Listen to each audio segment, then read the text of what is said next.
আমাকে বলতো আমার বাপের বাড়ি থেকে টাকা এনে দিতে, তা আমি সেখান থেকে বাপ মা দিতে চাই না, সেখান থেকে আমি 2 লক্ষ টাকা যৌতুক দিই। 2 লক্ষ টাকা বাপ মায়ের অনেক বোঝায় নিয়ে এসে 2 লক্ষ টাকা দিই। তারপরে আমার শ্বশুর বাড়ি থেকে আরও চাপ দেয়। আমার বাচ্চা পর্যন্ত নিতে দেয় না। আমি যদি বাচ্চা কনসেপ্ট করি তাহলে আমার সেই বাচ্চাটা আমার শ্বশুর বাড়ির লোকজন আমার স্বামী বিভিন্নভাবে আমার বাচ্চাগুলো নষ্ট করে দেয়। একে 3টা বাচ্চা নষ্ট করে দিছে। তারপরে এই বাচ্চাটা জন্ম নেয় 2021 সালে ডিসেম্বর মাসে। তারপরে আমি কি করব, বাচ্চারা কোথাও রেখে চাকরি করতে দেয় না, বাধ্য হয়ে আমি চাকরি ছাড়ার পর সে বলে আমি একলা সংসার চালাতে পারতেছি না, তুমি তুমি তুমি তোমার বাপের বাড়ি যাই কিছুদিন ঘুরে আসো, আমি ভালো একটা চাকরি নিয়ে তোমাকে নিয়ে আসবো, আমি তোমার বাপের বাড়ি যাও, আমি সমস্ত খরচ দিব।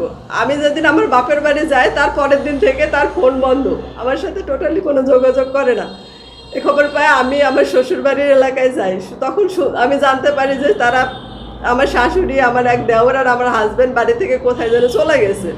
কোথায় গেছে এলাকার লোকজন কেউ বলতে পারে না। আমার ননদ শাশুড়ি কেউ আমার বাচ্চা সহ এক বছরের বাচ্চা নিয়ে আমি রাস্তার ভিতরে ছিলাম, কেউ তুলে না, বাড়িতে তুলে না, আমি রাস্তার ভিতর থেকে সারাদিন রাস্তার ভিতরে পড়ে থাকি। পরে আমার দেওর মেরাজ আনসারি কিছু লোক ভাড়া করে নিয়ে আসে, তারা আমার দেহের দিকে হাত বাড়ায়, তারা আমাকে বলে যে তুমি আমাদের সাথে সময় কাটাবা, তাহলে আমরা তোমার বিচার করে দিব, তোমার পাওনাটা করে দিব, এই কথা বলে। তখন আমি ওখান থেকে মান সম্মানের ভয়, নিজের ইজ্জত বাঁচানোর জন্য আর সাওয়ালের জীবন বাঁচানোর জন্য আবার ফিরে ঢাকায় চলে আসি। ঢাকায় এসে আমি জজ কোর্টে মামলা করে আমার স্বামীর নামে সেখানে ওয়ারেন্ট অর্ডার হয়েছে। কিন্তু আজ 3 বছর হলো আমি ঘুরতেছি।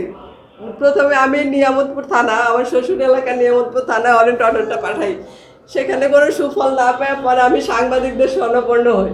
তারা আমাকে বলে যে ঠিক আছে, তুমি তো ঢাকায় থাকো, আশুলিয়াতে থাকো, তুমি আশুলিয়া থানায় নিয়ে আসো মামলাটা।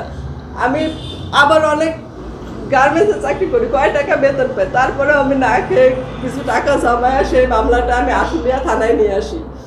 আশুলিয়া থানায় নিয়ে আসার পরে আজ পর্যন্ত কোনো পুলিশ আমাকে একটা ফোন দিয়ে পর্যন্ত জিজ্ঞেস করে না যে আমি দৌড়ছি বা কোথায় আছে, কি খবর না খবর। আজ পর্যন্ত ধরেন আমি কোনো সন্ধানই পাচ্ছি না, কেউ আমাকে কোনো রকমের কোনো হেল্পই করতেছে না। আমি কি করব, আমি কোথায় দৌড়াবো? একা মেয়ে মানুষ, আমার পাশে নেই, কেউ নেই, আমার বাপ ভাই আত্মীয় স্বজন কেউ নেই আমার কাছে।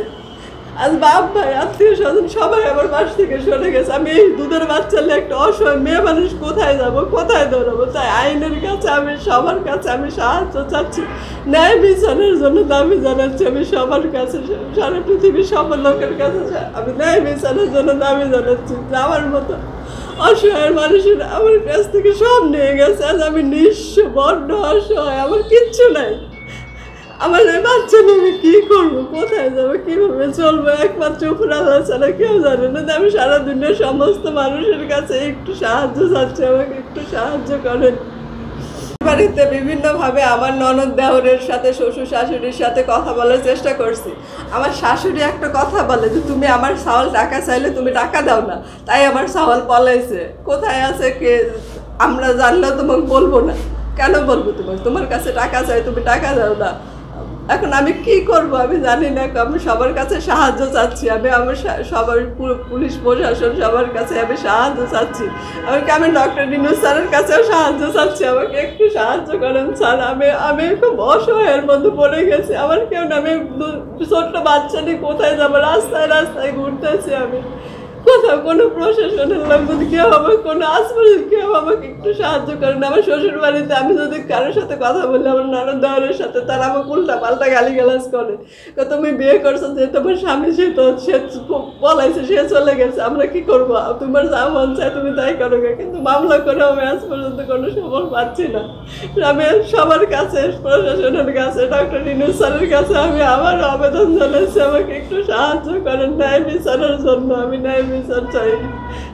আমি যে অন্যায়ের বিরুদ্ধে লড়তেছি, একলা একটা মেয়ে মানুষ, আমার কেউ নেই, আমার বাপ ভাইও নেই আমার কাছে। আমি সবার কাছে সাহায্য চাচ্ছি, সাধারণ মানুষ না, সবার প্রশাসনের কাছে, সবার কাছে আমি সাহায্য চাচ্ছি। আমার এই বাচ্চাটার মুখের দিকে তাকায়, আপনাদের ঘরে তো বাচ্চা আছে, আমার এই বাচ্চাটার মুখের দিকে তাকায় আমাকে একটু সাহায্য করেন, ন্যায় বিচারের জন্য আমাকে একটু সাহায্য করেন।